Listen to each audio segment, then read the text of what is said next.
やっぱり牛乳でしょ。おはようさんです。こままるです。おしさんは牛乳って好きですか？こままるは夏、暑い日にガブガブ、寒い日にはぬくくしてちょびちょび飲みます。そこで重要になってくるのは牛乳に合う相性のいい食べ物。こままるだけ牛乳と合う食べ物って意外に難しくあらへん？そんなわけでこままるが選ぶ牛乳に合う菓子パンを3つ紹介したい思います。まず1つ目は工藤パンさんから発売されている人間失格カステラサンドです。すごい名前やよね。太宰治さんの顔がパッケージに書いてあります。って言ったら名前のインパクト薄まりましたか？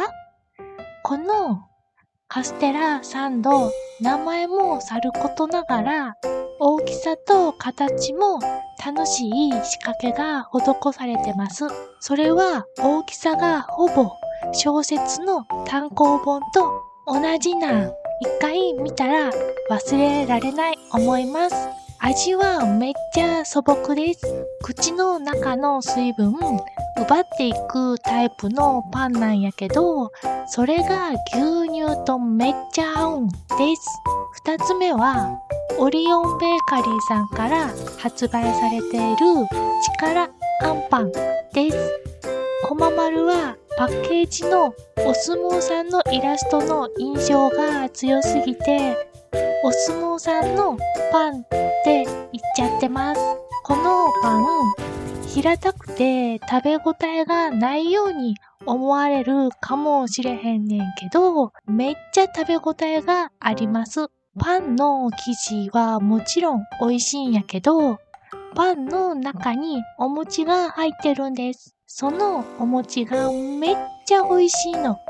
あんパンだから、もちろんあんこも入ってるんやけど、もうね、すっごく、すっごく美味しいです。お餅と牛乳は確かに微妙かもしれませんが、このパンめっちゃ牛乳に合うんです。生地がほんと美味しいの。家とかで焼いた時のパンの美味しさって言ったら伝わらないかな。これ食べてみてほしい。そして牛乳に合うか確かめてみてください。3つ目は西川食品さんから発売されているピーナッツバターです。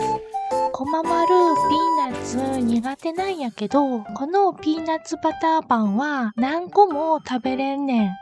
苦手な子が何個も言うと、クリーム少ないんじゃん思われるかもしれへんけど、これめっちゃ入ってます。どっしりたっぷりです。